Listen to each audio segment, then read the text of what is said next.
नमस्कार, हमारे सभी दर्शकों का इस विशेष कार्यक्रम में बहुत बहुत स्वागत है। आपके साथ मैं हूं ममता चोपड़ा।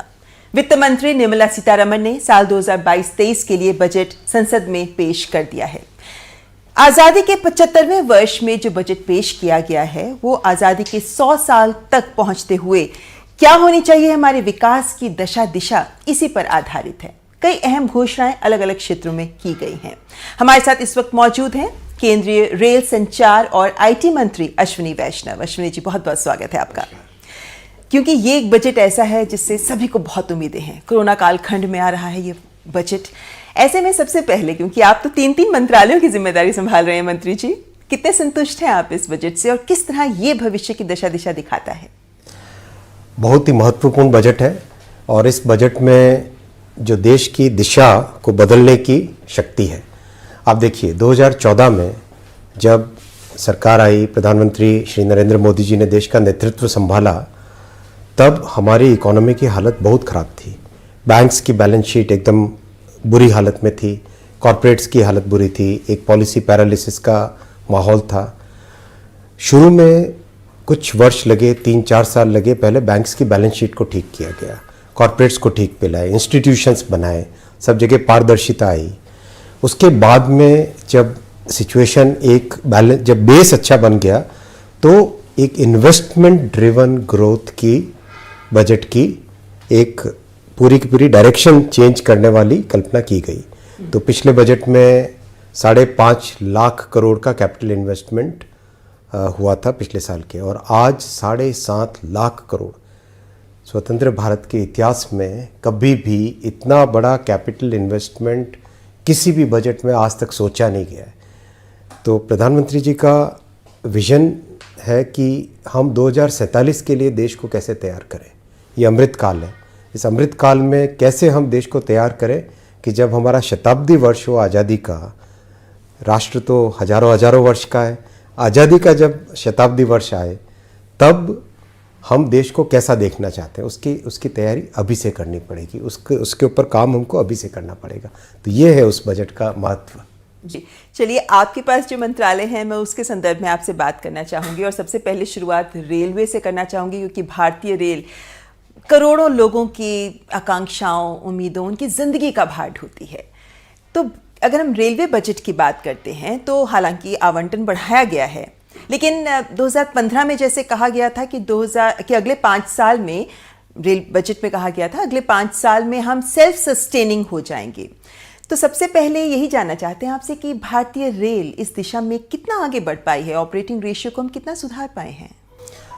डिस्पाइट कोरोना के बावजूद भी, कोरोना कालखंड के बावजूद भी भारतीय रेल ने मजबूती के साथ जिस तरह से काम किया है, आज हम सेल्फ सस्टेनेबल पोजीशन में आ रहे हैं। ऑलरेडी 1 साल का पीरियड और लगेगा, ज़्यादा से ज़्यादा 1 साल का पीरियड और लगेगा। उस पीरियड में आज भी 98% है ऑपरेटिंग रेशियो।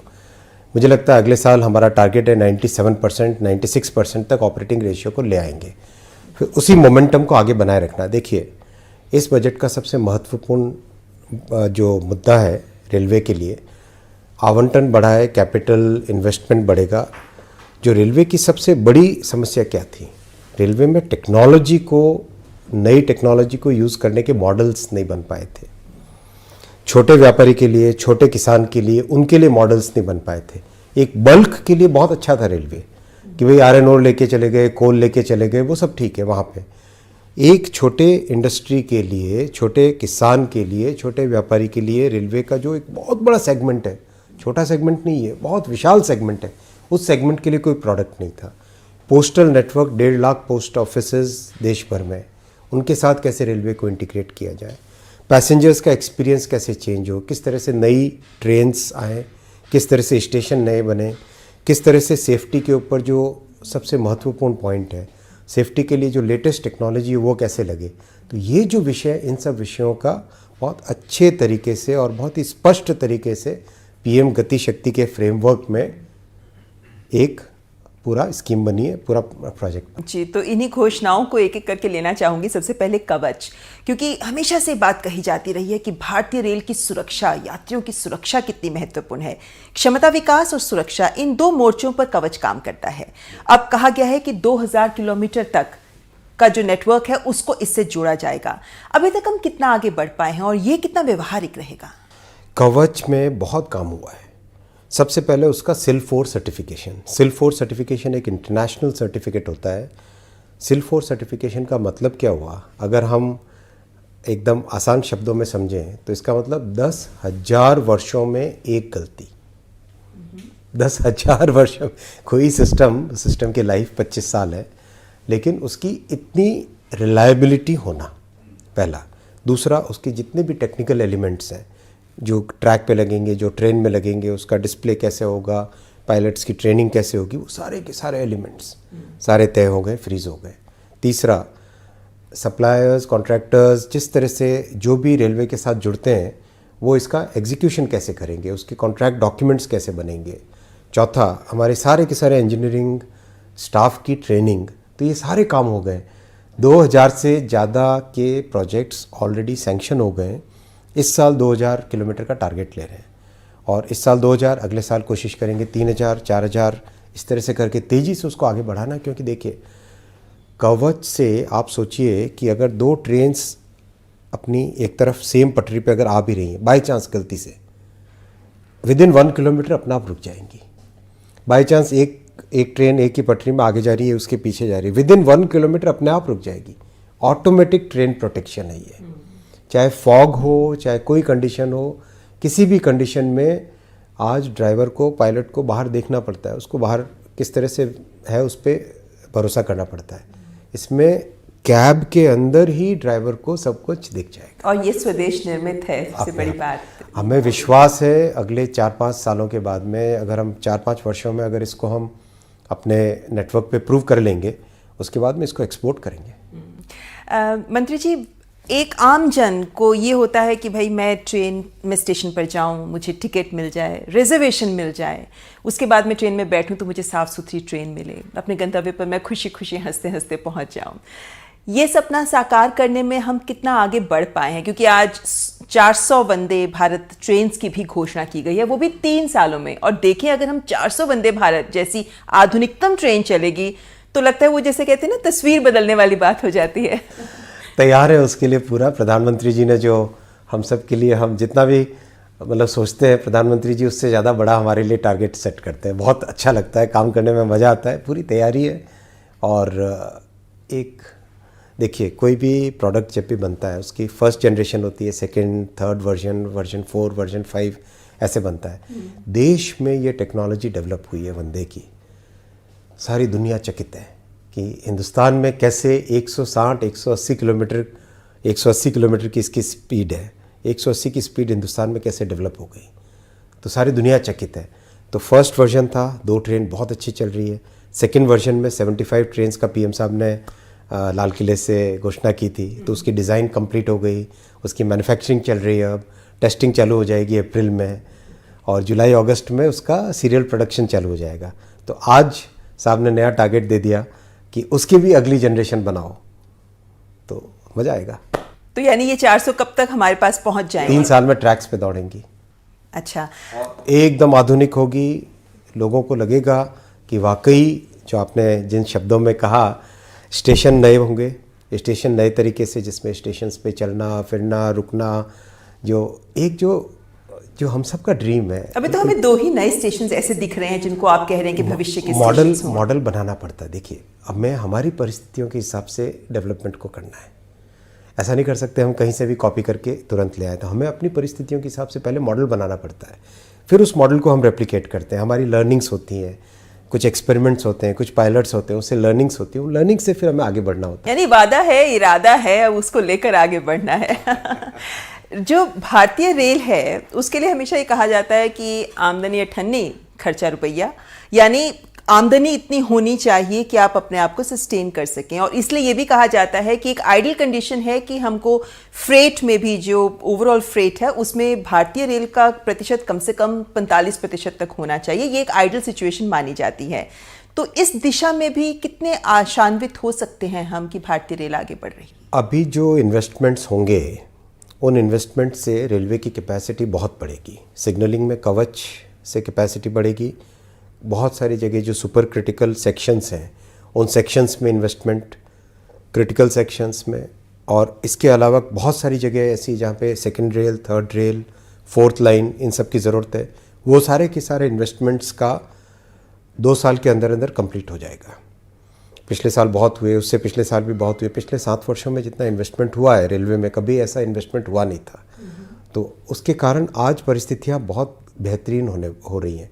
इस साल हम रिकॉर्ड 1400 मिलियन टन ले रहे हैं। देश का 4500 मिलियन टन का टोटल कार्गो होता है, 1400 पे पहुंच गए। अगले साल का टारगेट लिया 1470 मिलियन टन, 1470। उसको ले जाना है 2000 से ऊपर ले जाना है अगले 3-4 वर्षों में।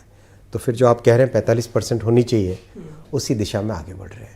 और आज जब बजट पेश किया गया उसमें एक बात जो बहुत निकल कर सामने आई वो थी लॉजिस्टिक्स कम करना हमारे देश के लिए बहुत ज़रूरी है, और इसमें यह माना जाता है कि भारतीय रेल का योगदान बहुत ज़्यादा है। तो इस लॉजिस्टिक्स को लेकर जो एक टाइम फ्रेम, जो एक पिक्चर दी गई है आज पीएम गतिशक्ति के साथ, 100 कार्गो टर्मिनस बनाए जाएंगे, वो भी मल्टी मॉडल होंगे इत्यादि, इन सब में भारतीय रेल के योगदान को आप कैसे रेखांकित करते हैं? पीएम गतिशक्ति फ्रेमवर्क एक बहुत ही दूरस्थ सोच जो होती है ना, जो अच्छा विजन होता है, एक विजनरी लीडर का होता है, वो है। तो पीएम साहब ने ये जब विजन दिया, सारे के सारे जितने भी हमारे इंफ्रास्ट्रक्चर है उन सबको इंटीग्रेट करने का विजन है। तो इस विजन में हम लोग, रेलवे का बहुत महत्वपूर्ण भूमिका रहेगी। इसमें कई तरीके से महत्वपूर्ण रहेगी। रोड के साथ इंटीग्रेशन, वाटरवेज के साथ integration, multimodal cargo terminals, Gatishakti cargo terminals, उनका निर्माण, उसमें किस तरह से अल्टीमेटली क्या है, अल्टीमेटली हमको ये देखना है कि हमारे दूर दराज के क्षेत्र में रांची से अगर कोई एक हमारे आदिवासी महिलाओं का समूह अगर अपना प्रोडक्ट दिल्ली के मार्केट में बेचना चाहे, बॉम्बे के मार्केट में बेचना चाहे, तो वो संभव होना चाहिए। तो फिर 1 स्टेशन 1 प्रोडक्ट, ये एक नई सोच है। इसमें भी कह सकते हैं, क्योंकि एमएसएमईज को भी जोड़ा जाएगा इससे, किसानों को जोड़ा जाएगा इससे, ये भी एक गेम चेंजर हो सकता है लोगों के लिए। बिल्कुल होगा। एमएसएमईज को जोड़ा जाएगा, लोकल ट्रेडिशनल प्रोडक्ट्स को जोड़ा जाएगा, स्वयंसेवी समूहों को जोड़ा जाएगा, महिलाओं के समूह हो, मिशन शक्ति, इन सब को जोड़ा जाएगा इसमें। यानी एक तरीके से हम देख रहे हैं कि पीएम गतिशक्ति की ही तरह जो अलग अलग साइलोज में काम करने की बजाय मिलकर अलग अलग क्षेत्रों के विकास को साथ जोड़ा जा रहा है। Realize your dreams with Canara Bank at low and attractive interest rate. Reach us at your convenience. Canara Bank. Together we can. माँ कब आएगा? अभी आएगा। अरे बोलो ना माँ, कब आएगा? बोला ना, अभी आ जाएगा। ये ले, आ गया कुआं। अरे कुआं नहीं माँ, हमारे घर नल से जल कब आएगा? नल से जल? अरे गुड्डी, बहुत जल्दी आएगा पानी। जल जीवन मिशन आ चुका है। हम 1 कदम उठाएंगे तो सरकार 10 कदम उठाएगी। सच? तुम्हारे मुंह में घी चक्कर। घी शक्कर नहीं माँ, स्वच्छ जल। 2024 तक देश के सभी 19 करोड़ घरों में पहुंचेगा पीने का साफ पानी। अब होगा हर घर जल। जल जीवन मिशन, जल शक्ति मंत्रालय, भारत सरकार। टूटेगी तो ना यो है रिलैक्सो। रिलैक्सो, मजबूती बेमिसाल। माँ कब आएगा? अभी आएगा। अरे बोलो ना माँ, कब आएगा? बोला ना, अभी आ जाएगा। ये ले, आ गया कुआं। अरे कुआं नहीं माँ, हमारे घर नल से जल कब आएगा? नल से जल? अरे गुड्डी, बहुत जल्दी आएगा पानी। जल जीवन मिशन आ चुका है। हम 1 कदम उठाएंगे तो सरकार 10 कदम उठाएगी। सच? तुम्हारे मुंह में घी चक्कर। घी शक्कर नहीं माँ, स्वच्छ जल। 2024 तक देश के सभी 19 करोड़ घरों में पहुंचेगा पीने का साफ पानी। अब होगा हर घर जल। जल जीवन मिशन, जल शक्ति मंत्रालय, भारत सरकार।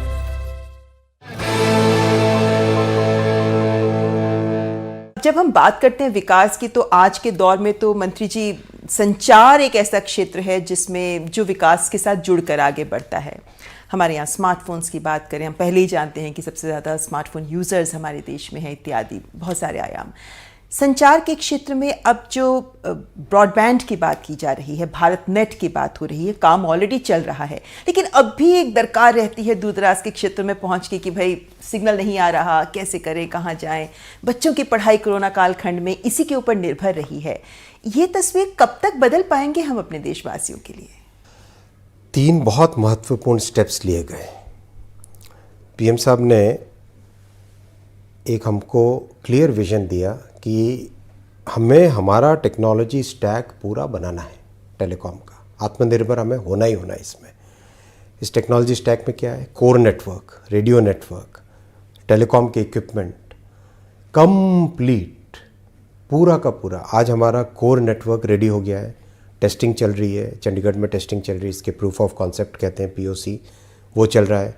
5G का टेस्ट बेड चेन्नई में बन के रेडी हो गया है। 5G का डेवलपमेंट इन पैरेलल चल रहा है।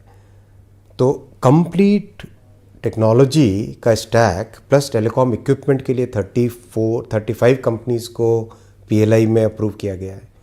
तो सारे इक्विपमेंट हमारे यहाँ बने, सॉफ्टवेयर हमारा हो, नेटवर्क को चलाने का सिस्टम हमारा हो, प्लस मोबाइल हैंडसेट हमारे यहाँ हो। आज भारत दुनिया में 2nd लार्जेस्ट मैन्युफैक्चरर बन गया है मोबाइल फ़ोन्स का, और वर्ल्ड की सबसे लार्जेस्ट मोबाइल फैक्ट्री कहाँ पर है? हिंदुस्तान में। तो ऐसे में जो आज घोषणा हुई है भारत नेट के तहत ऑप्टिकल फाइबर्स के लिए एलोकेशन कर दी जाएगी, 2025 का लक्ष्य है हमारा।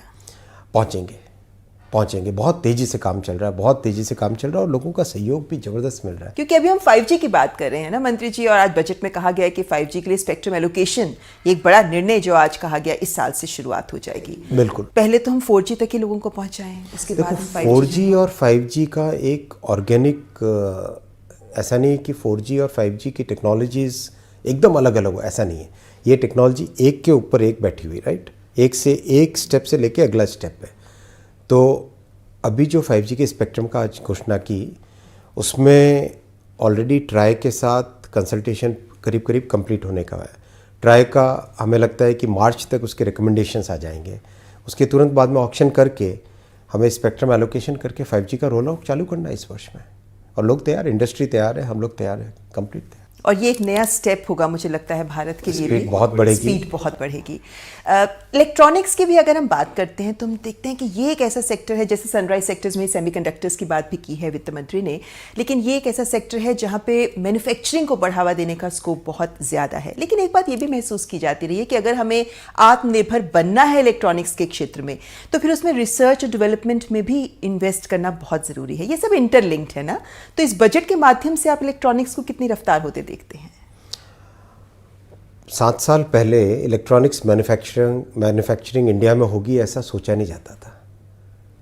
आज इलेक्ट्रॉनिक्स मैन्युफैक्चरिंग इंडिया में किस लेवल पे पहुंच गई है? $75 बिलियन, यानी करीब 5.5 लाख करोड़। 5.5 लाख करोड़ की इलेक्ट्रॉनिक्स मैन्युफैक्चरिंग, जिसमें करीब 22 लाख एम्प्लॉयमेंट है। 22 लाख एम्प्लॉयमेंट है। वो पिछले 7 वर्षों में ये संभव हुआ है। अब इस लेवल से आगे ले जाना है, $300 बिलियन, यानी 22.5 लाख करोड़ तक पहुंचाना है इस इंडस्ट्री को अगले 5 वर्षों में।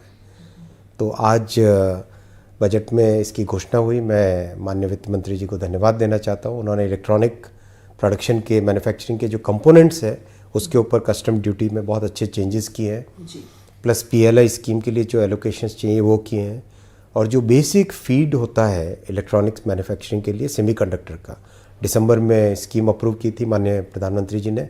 अब उसको हम इसी वर्ष में इम्प्लीमेंट करेंगे और अच्छा रिस्पांस आ रहा है। और साथ ही साथ 85,000 सेमीकंडक्टर इंजीनियर्स तैयार किए जा रहे हैं। हाँ, क्योंकि मैं वही पूछना चाह रही थी कि चिप्स और सेमीकंडक्टर्स ये भविष्य की ज़रूरत है। इसमें हम आज इतना इन्वेस्ट कर पा रहे हैं कि हम भविष्य के लिए अपने आप को तैयार कर सके। भारत के लिए को देखते हुए बहुत उम्मीदें हैं लोगों को इससे। बिल्कुल। और ये इन्वेस्टमेंट 76,000 करोड़ रुपीस का, ये इन्वेस्टमेंट फर्स्ट 5 ईयर्स का इन्वेस्टमेंट है। इसके बाद में जैसे रिस्पांस आएगा तो इसको आगे बढ़ाया भी जाएगा। अच्छा, पोस्ट को लेकर भी बात करनी चाहेंगे। पोस्ट ऑफिसेस को बैंकिंग कोर सेक्टर के साथ जोड़ने की बात की जा रही है। क्या ये वित्तीय समावेशन की दिशा में एक और कदम है? बहुत अच्छा स्टेप है। मैं कितने भाइयों और जो एकदम ग्रामीण क्षेत्र में रहने वालों से मिला, बातचीत की, लोग कहते हैं कि इतना आराम हो गया पोस्टल नेटवर्क से, हमको बिल्कुल घर के पास सारी बैंकिंग की सुविधाएं मिल जाती है। हमारी सैलरी अगर आई या कोई भी सरकार की किसी भी स्कीम का पैसा अगर आया, अकाउंट में आया, और पोस्टमैन पहले कहते थे ना डाकिया डाक लाया, अब डाकिया बैंक लाया। तो जी, तो एक तस्वीर बदल रही है उस मोर्चे पर अगर काम आगे भरोसा बढ़े। बहुत है इस नेटवर्क पे, लोगों का इसमें ट्रस्ट है। तो वो ट्रस्ट को डेवलप करके, उसको में ट्रस्ट में टेक्नोलॉजी ऐड करके, तो पीएम साहब का विजन इसीलिए कि पोस्ट, रेलवे, इन दोनों को इंटीग्रेट करो और इसको फाइनेंशियल इंक्लूजन का एक अच्छा जरिया बनाओ, प्लस इसको हमारे छोटे से छोटे क्षेत्र के लोगों का जो प्रोडक्शन है, उस प्रोडक्शन को दुनिया तक पहुंचाने का जरिया बनाओ। ये विजन है पीएम साहब का। जी, डिजिटल यूनिवर्सिटी की बात की जा रही है और डिजिटल इंडिया हम जानते हैं कि कितनी रफ्तार से आगे बढ़ा है, खासतौर पर पिछले 3-4 सालों में। तो क्या ये डिजिटल यूनिवर्सिटी के जरिए भी हम भविष्य के लोगों को तैयार करने की कोशिश करेंगे? क्योंकि ये एक ऐसी ज़रूरत है आज के दौर में जो स्किल तैयार करने के लिए, स्किल्ड मैन पावर को इस दिशा में तैयार करने के लिए भी ज़रूरी होगी। बिल्कुल, डिजिटल यूनिवर्सिटी का बहुत अच्छा विजन है। इस विजन में देखिए, ज़मीन के साथ जुड़ी हुई बातें, टेक्नोलॉजी अपनी जगह है, लेकिन ज़मीन के साथ जुड़ी हुई बात है कि किसी भी व्यक्ति को अपनी भाषा में कोई विषय पढ़ने का मौका मिले। तो हम लोग जो शहरों में रहते हैं, हमें एक अच्छी फैसिलिटी अवेलेबल है, हमें अच्छी खासी सारे रिसोर्सेज हैं, लेकिन जो गांव में रहते हैं, जो दूर दराज क्षेत्रों में रहते हैं, उनको भी उसी लेवल की फैसिलिटी मिले, उसी लेवल की रिसोर्सेज मिले। वो तभी संभव है जब हम डिजिटल के माध्यम से जाएं। तो इसीलिए ये सोच है। क्योंकि जब डिजिटल शब्द सुनते हैं ना मंत्री जी, तो फिर डिजिटल करेंसी की बात उठती है और आज ही एक बहुत बड़ी घोषणा हुई है। आपसे कमेंट जरूर चाहूंगी इसके ऊपर भी, क्योंकि अभी तक ये बात हो रही थी कि क्रिप्टो करेंसी को लेकर सरकार क्या करेगी, कैसे करेगी। अब एक तरीके का टैक्सेशन भी सामने आया है। वो ठीक है। और सबसे बड़ी बात है कि देखिए, दुनिया भर के सेंट्रल बैंक्स आज बहुत केयरफुली, बहुत सीरियसली, बहुत मेथोडिकली एग्जामिन कर रहे हैं कि सेंट्रल बैंक की अपनी डिजिटल करेंसी हो, CBDC। तो ये पहल हिंदुस्तान नहीं लेगा तो और कौन लेगा? हमें लेनी ही है पहल। हमारे यहाँ तो टैलेंट है सारा। तो RBI का अपना ई-रूपी होगा, जो सबको शायद इंतजार भी होगा इस चीज़ का, क्योंकि ब्लॉकचेन टेक्नोलॉजी उसके लिए यूज़ की जाएगी। बहुत ही रिलायबल टेक्नोलॉजी। जी, यहाँ पे मंत्री जी आपसे एक कंक्लूडिंग कमेंट चाहूँगी। देशवासियों को आप किन शब्दों में आशान्वित करना चाहेंगे कि जो दिशा में आगे बढ़ रही है, हम भारतीय रेल को लेकर बात करें, संचार को लेकर बात करें, ये जीवन की सुविधाओं से जुड़ी हुई सेवाएं होंगी, मंत्रालय हैं ये, किन शब्दों में आप देशवासियों की उम्मीदों को परवान चढ़ाएंगे? इसमें सुविधाएं हैं, अपनी जीवन स्तर को सुधारने के जरिए, और सबसे बड़ी बात है, ये सारे के सारे जो प्रोजेक्ट्स हैं, जो घोषणाएं आज, जो इन्वेस्टमेंट्स हैं, इन इन्वेस्टमेंट से जो रोज़गार पैदा होगा, वो सबसे बड़ी बात है। देखिए, हिंदुस्तान की इकॉनमी में एम्पेरिकली 1 करोड़ के इन्वेस्टमेंट से करीब 4 रोज़गार पैदा होता है, 4 एम्प्लॉयमेंट अपॉर्चुनिटीज़ क्रिएट होती है। 7 लाख करोड़ का इन्वेस्टमेंट हो रहा है इस बार। ये गवर्नमेंट का इन्वेस्टमेंट है। गवर्नमेंट के इन्वेस्टमेंट के साथ ही साथ प्राइवेट इन्वेस्टमेंट है, जैसे PLI में FDI जो आ रही है, इंडस्ट्रीज़ अपने खुद के लगा रही है। आज टैक्स सिस्टम में जो 15% की जो रियायती छूट थी, उसको 1 साल के लिए और बढ़ाया गया। तो ये सारे के सारे स्टेप्स ऐसे हैं जिससे कि बहुत मात्रा में इन्वेस्टमेंट होगा, और इन्वेस्टमेंट होता है तो वो साइकिल चालू होती है। नई अगर फैक्ट्री बनेगी, लोगों को ज़्यादा रोज़गार मिलेगा, नई दुकान खुलती है तो रोज़गार मिलता है। तो ये जो मेथोडिकल वे में आगे बढ़ने की बात है, जिससे कि देश की बैलेंस शीट स्ट्रांग रहे, मजबूत रहे, साथ ही साथ हम 2047 के लिए देश को तैयार करें। और कैसे तैयार करें? रोज़गार के साथ तैयार करें। तो इसमें एम्प्लॉयमेंट अपॉर्चुनिटीज़ जो क्रिएट हो रही है, वो सबसे महत्वपूर्ण। आपने बहुत इंपॉर्टेंट बात कही है, क्योंकि रोजगार एक ऐसा मुद्दा है, आज का युवा भी रोजगार चाहता है ताकि वो देश निर्माण में योगदान कर सके। अंत में चलते चलते, क्योंकि आप एक टेक्नोक्रेट हैं, आप एक ब्यूरोक्रेट रह चुके हैं, इतना अनुभव है आपको मंत्री जी, ये जो इतने विकास के आयाम हम छूने की कोशिश कर रहे हैं इन 3 मंत्रालयों के जरिए, रात को नींद आती है आराम से? आपको ये टेंशन होती है? बहुत आराम से बहुत आराम से काम करने में मज़ा आता है। प्रधानमंत्री जी का आशीर्वाद है कि इतनी बड़ी अपॉर्चुनिटी दी है, तो काम करने में बहुत मज़ा आता है। चलिए, आज जो बजट की घोषणाएं हैं, मुझे लगता है इसके बाद आप लोगों का काम शुरू हो जाएगा कि जो लक्ष्य निर्धारित है उन्हें हासिल किया जाए। तो देशवासियों की उम्मीदें आपके साथ हैं। बहुत बहुत शुक्रिया।